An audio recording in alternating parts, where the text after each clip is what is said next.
Hello, I'm Dick Courcelle, and welcome to Community Care Network Connections. Community Care Network is the parent organization of Rutland Mental Health Services and Rutland Community Programs. And today we are going to talk about a program of Rutland Mental Health Services called Career Choices. And joining me today as guests are Gloria Quinn. Gloria is VP of Developmental Services for Rutland Mental Health Services. Andre Courcelle is Director of the Residential and Community Support Programs. And Jessalyn Gustin is the Director of the Community Support Team. So welcome to the three of you. Thank you. Thank you. We're going to start out, Gloria. You appeared on Community Care Network Connections several months ago with Linda McElhenney and talked about Westview Court, which is a residential care home for individuals with developmental disabilities who also have significant medical needs. It was an opportunity for the community to learn a little bit more about the Community Access Program, which is part of Rutland Mental Health Services. But I thought perhaps that a few months have gone by, and to remind people and tell folks a little bit about what the Community Access Program is. Sure. The Community Access Program serves over 400 children and adults with developmental disabilities and their families, and we offer a wide array of services for folks of all ages. We serve children and families through quite a few services, but targeted case management is part of that service, or services coordination. We offer services, health services coordination for folks, and we have a crackerjack team of nurses that support us in those efforts. We offer residential services for many people, and there's a wide array just within even residential services. We support people in apartments, for instance, from anywhere from minimal weekly supports to help with things like budgeting, problem solving, basic life skills. And we also offer 24-hour intensive supports for folks that need it, and some of those folks receive those services in group living situations. Many people are supported through shared living arrangements, and that's really living with, and we will be talking about that in more depth in one of these shows upcoming. But that's where people offer their homes and their families. They bring people into their homes and their families and have them live with them and serve people who, again, many of them are pretty needy in some ways, very intensive needs, some medically oriented and some not. But so there's an awful lot that we offer there. We offer folks supports, employment supports, which Andre and Jessalyn are going to talk a little bit about, and day supports that are very community-based and focused on enrichment, citizenship, learning, and that's through life steps.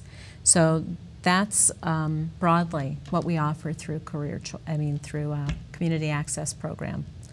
And we had talked, too, a few months ago, and we talked about the Westview Court, how the model of the system of care has changed, both nationally, because you've had experience in other states, and in Vermont in the early mid-1990s with the closure of the Brandon Training School, there were significant changes in the system of care for individuals with developmental disabilities, and programs like the Community Access Program, which is a community-based program here in the Rutland region, evolved out of that changing paradigm, the shift from residential, institutional type services to community-based services with many supports and programs like Career Choices, which we're going to hear about, were programs that have evolved in response to a community-based program and are meeting the needs of people with developmental disabilities who are part of the residential community of the Rutland region. So we're going to start with Andre. We're here to talk about Career Choices, and a lot of our viewers are not familiar with what that program is. So I would like to have you tell us a little bit about what Career Choices is for the Community Access Program. Sure. Career Choices is our supported employment program. We assist individuals in doing assessment and developing what they would like to do for jobs and careers, building on their strengths and other aspects of that. We also provide the job development and the training piece that goes on to help facilitate that for employers and the folks that we serve, as well as follow-up as needed after a person has a job and moves on. Career Choices came into being back around the early 80s, and it was funded through grant funding, which allowed people to get jobs that they were very interested in doing and making those connections to be successful with competitive workforce, in our communities. Okay. So this is a program then that has been around for a number of years. How long has it been a program of the Community Access Program at Rutland Mental Health Services? Well, back in the 80s, it kind of came into being as, getting people back out into the communities to, seek gainful employment, with jobs and businesses within the communities that they live. And this is a program for people with developmental disabilities, and these are people that are currently served through the Community Access Program. How many people are served through Career Choices, and how many are employed? I think people would be very interested in knowing, this is obviously a program that is meant to allow individuals to be productive members of their community and those that are able to be employed. So talk a little bit about the numbers of people that you have and the types of employment. Sure. There's 75 people that are actively participating in the Career Choices program. And of those 75, 57 are currently employed. Through surveys, where we're always looking to improve, our quality of our services, 89% of the people that were employed express satisfaction with the jobs that they have. We believe at Career Choices that there's a job for everybody, and our goal is to help them find those jobs. What does employment mean for someone that has developmental disabilities? If, for example, they've been challenged to find employment and they become associated with the Community Access Program, receiving services, and they have the opportunities, how empowering is that for that individual? How does that change a person's life? Well, just like for any of us, while we're not defined by our job, a job is a big part of who we are. It allows us access to different people within our communities. It provides social opportunities and networks, and that sense of contribution is, important to every individual. So when you have a client who is a consumer that is interested in employment, how do you help that individual decide on what type of employment they would like, what their interests are? We'll talk a little bit about that, because I want to also talk with Jess too about the type of employers that you work with. But how do you lead someone down the path? Because I know for most of us, any of us who have ever been involved in any career counseling, a lot is based on what your interests are, what skills you bring to the table. How do you help people arrive at an indication of the type of employment that would be fulfilling for them? Well, we have a really high-trained team that works with individuals to, as you said, find out what those interests are, to identify a person's strengths, and to build on those strengths and combine those along with the availability of jobs within the community. It's a process that has multiple steps, and it usually is involved in getting out in the community with the person to really get a sense for who they are. It provides a chance for them to explore those things themselves, because oftentimes a person won't really know exactly what they're interested in. And they may think that, oh, I want a job doing this, when in fact, when you explore it a little bit further, what they really want to do is something that's similar but may even be completely different. Yeah. Yeah, I was going to say also, we've been working with individuals around volunteering to try different aspects or job shadowing. I recently took a few individuals out to Benson to a job site of another individual who's very satisfied, and that was very inspiring for them also to just think about the different aspects of work and opportunities that are in the community for them. So really just getting people into the community to see what their options are and to start thinking about, you know, what are my interests and where would I be most productive. Well, let's follow up, Jess. The term supported employment is used for career choices. What is supported employment? How is that different from how we would traditionally define employment? Well, we believe that work should be an option for all individuals, no matter perceived labels or disabilities, and the value that we all need assistance at times, and it's just kind of that stepping stone that we all need, I think, with employment, and really looking at, you know, focusing on the strengths of individuals and having them be successful and recognizing the value of work for each individual, I would say. Yeah.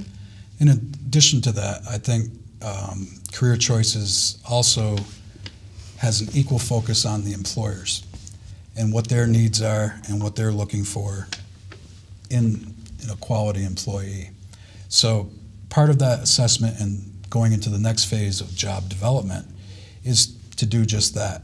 Give people an opportunity to get in, meet the employer, feel the lay of the land, if you will, have a chance to talk with coworkers and see if they're going to be a good match for that environment, both socially and, you know, to be able to provide value to the employer and themselves. Well, let's follow up on that, Andre. When you're talking about employers, what kind of employers are you working with traditionally with career choices, and where are those in the Rutland region, beyond? I think people will be very interested in knowing a little bit more about the type of employment that you're working with, because there's an economic benefit to employers as well by having skilled workers who come to them that are very dedicated and will embrace the opportunity. So this is a two-way street. So I'm very interested in learning a little bit more about the type of employers that you're working with. We work with a broad spectrum of employers across Rutland County.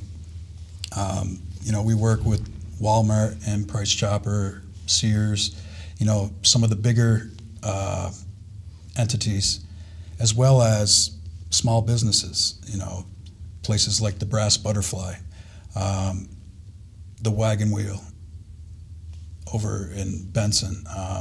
So it really is a broad spectrum, and it's based on a couple of things going back to that, and it's about making that match for the right person. The employers that we work with have also shown quite a bit of satisfaction with the service. It takes out some of the guesswork and some of the legwork. We work closely with the employers to help a person adjust into the social network and the way the business itself operates. It also makes for a smoother transition for natural supports, you know, to whatever the employer is comfortable with providing. Most of the folks that we serve, that training piece works the same way as it does for any employee. We just help facilitate that for the employers and make it a more well-rounded and increase the chances for success. Let me ask either you or Jess, what does support look like at the workplace? Let's say you have a new employee that you have been working with through career choices, and you introduce him or her to their new employer, and they begin work. What does it look like? What type of support do you give both the employee and the employer so that that can be a very successful relationship? Because transition and change can be challenging for all of us. That's for sure. Starting a new job, I've never found to be a no stress situation. So what type of supports and how do you go about giving it, and also for the employer, because there's a level of understanding that I think some employers may need to have about the qualities and working with people with developmental disabilities. I would imagine there's an education process there as well. Sure. Through that process, that's part of the training process. We work closely to see what the normal training of that job would be, and we provide that liaison with the person that we're serving to help them get the information in a way that they can understand and best utilize the training that's already available with the business.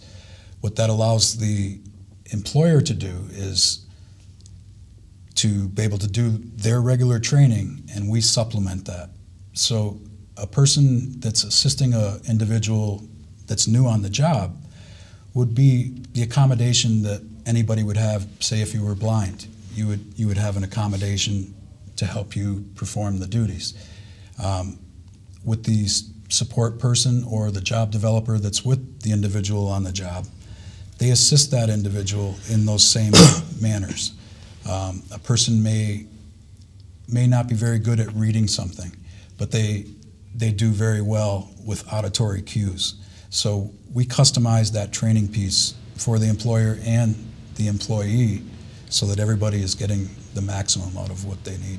I would just want to add that the intention on the job for every single person would be that we're fading at the capacity that we're able to, and that naturally the people who would be their coworkers on the job would be able to step in and would be comfortable, as you said, would be comfortable enough to be able to step in and cue if that's the easiest approach, and the one that's going to be most successful. Or some people might need simple visual cueing, and we might help them with that, creating some picture cues.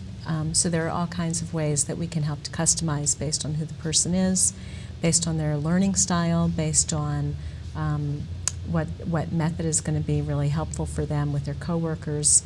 We design it in a way that we can fade as much as possible, and in many, many cases completely.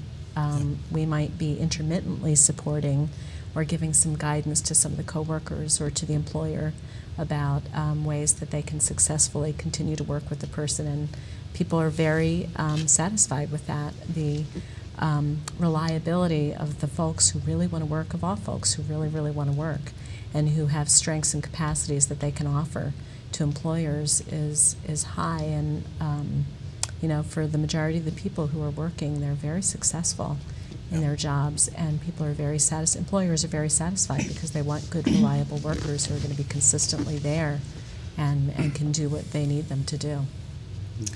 I think, and also going along with that, really looking at career development and checking in with folks after they've been on a job site, and maybe we have phased out our support, going back and seeing, are there other ways that we can assist you in increasing your wages or increasing hours, or are there other skills that you would like to do? That follow-up element is essential to satisfaction with jobs and really developing your career. That's great. Let me follow up with Jess. Community partnerships obviously are how you leverage work, and Rutland Mental Health Services has many community partnerships so that the work that it does is amplified extensively by working with community partners. And could you talk just a little bit about the community partnerships you've formed as part of the Career Choices program? Yeah, I think a lot of our employers are partners in a way. I think we partner together and work together, but Creative Workforce Solutions is a collaborative effort of other employment agencies in the area where we can talk and brainstorm together about maybe difficulties we're having or post jobs that we've heard of that may not be suitable for individuals that we're currently serving. We've placed 2 people from that collaboration at Pierce's store up in Shrewsbury, and at the Brass Butterfly in Poultney was another placement from that have been very successful as well. So that's a neat collaboration. Brock, we've been working more with them around micro-enterprise for individuals who are looking for maybe non-traditional or something. They have this entrepreneurial, just kind of leadership endeavor that they want to undertake, and they've been helping us with writing business plans and training around those opportunities. So. Great. Let me follow up, Jess. What are some of the biggest challenges that you face in finding and maintaining employment? Obviously, we are in the midst of very challenging economic times, have been for several years. The Rutland region certainly is not immune to any of the economic stresses that we've all felt. But what are some of the challenges you're finding, both to get a job and also to keep it? I think the biggest challenge is probably educating employers to the benefit and the dependability of having our folks be employees of theirs. Just having the time to really provide that education can sometimes be a barrier. I think, obviously, as you spoke to, the market is different, so we're trying to be creative with micro-enterprise and seasonal work and expanding our employment hours. Transportation, I think, can be a difficulty when so, we're looking at independence in the workplace, but people need transportation, and having ways to get to and from work can be difficult. Staffing at times can be difficult, finding the right match. I think that those are some of It's really not much different than any employment type program. What I'm hearing is you are doing it in a very highly supportive environment. There's a lot of education. There's adaptability with respect to finding the best ways to help an individual learn that particular job. Like Andre, you had said, whether visual cues are best or auditory cues. So you're customizing that for a successful experience for the employer. Gloria, we had talked previously when the previous show about CAP, the importance of programs like this for the community and what it would be like if a program like this didn't exist, because I think it's important for people to have an understanding how important something is, but if it wasn't there, what would the community impact be? Mm-hmm. I think it would be huge. Just to back it up a little bit, you had referenced the fact, or you've made somewhat of a reference to the fact that Vermont is really considered to be a leader in the country, one of the leaders, and one of the states that deinstitutionalized years ago. And it has very much to do with what community access program offers. We belong to each other in the community, and folks with disabilities are no different. They belong where they've grown up or where they want to live. And there are things that we all offer each other. And without the ways and the avenues to create spaces where people can contribute and to offer from the strengths and from their desire to serve in whatever ways that they do, in many ways that they do, we would not have those opportunities to know each other and to be able to receive the gifts that we share from each other, and the relationships, the networks, the who you know, and the kind of life that we want to have together and community together. So that's really it. And from a business perspective, people gain a huge amount to be able to serve their consumers, to be able to have a very well-trained workforce and very reliable workforce that is very interested in being there and feels great about the work that they're doing is really important. And for a lot of the folks that we're serving, there's no greater sense of achievement that they have than their jobs that they hold, and being able to be tax-paying citizens and offer something means an awful lot to all of us, and for sure for the folks that we're supporting as well. Okay. Andre, what are some of the new initiatives for Career Choices as we close in on a new year? Some of the things that are already underway is we've looked at expanding our hours of operation. Traditionally, the program operated supporting individuals between the hours of 8 and 5. Well, most businesses need people when it's most advantageous to them. Through the residential program, we had some individuals that did attain employment, and they were working in the evenings and on the weekends. Because of the nature of that program, we saw the benefit of expanding those hours to accommodate what a person really wants. Not everybody's a 9-to-5 person. Some people prefer to work evenings or overnights or on the weekends, and we really recognize that and embrace that. One of the other things that's very big, and it will continue to grow into the future, is we've revamped the transition team which partners with the schools. So we're able to help families, the students themselves, and the schools seek out employment and really discuss and do some of that assessment earlier on, so that an individual is more equipped when they get out of school to achieve those things that they really want. Those are two of the biggest initiatives that are going on. And there is one more. The other piece of that is tying in with the volunteer aspect of things. And while a volunteer position is not a paid position, it still helps to really achieve that sense of contribution and to build the skills that are necessary to seek gainful employment down the road. And some of those volunteer positions have actually turned into paid employment. When people, it's that whole having that exposure to someone who can be a really valuable worker, and when you get to know someone and you say, they are always here, they're always on time, and they're always fulfilling their job responsibilities. Some people have hired those people on, and that's worked out great. Yeah, Jess, any final thoughts about working in a program like this? How rewarding do you find being able to find a job for someone and when they're successful for both themselves and the employer? The jobs that I've been on are just the individuals that I've had a chance to talk with about what their employment means to them. It's had a big impact on me, and really recognizing just the value that having that paycheck and being able to contribute to having your own apartment, and really how wide it's not just the hours that they work, but it really just expands beyond that, and it's a pretty powerful program, and it's great to work with these guys. So yeah. Good.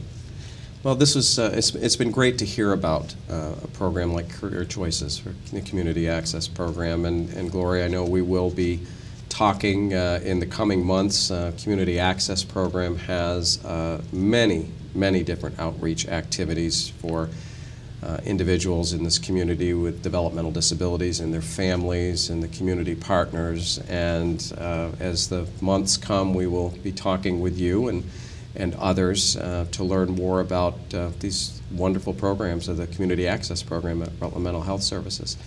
So I want to thank you for joining me, Gloria Quinn, VP of Developmental Services, and Andre Courcelle and Jessalyn Gustin. Thank you for talking to us today about the Community Access Program's Career Choices Program. Thank you. So thank you. Yes. I'm Dick Courcelle, and you have been watching Community Care Network Connections. Thank you for watching.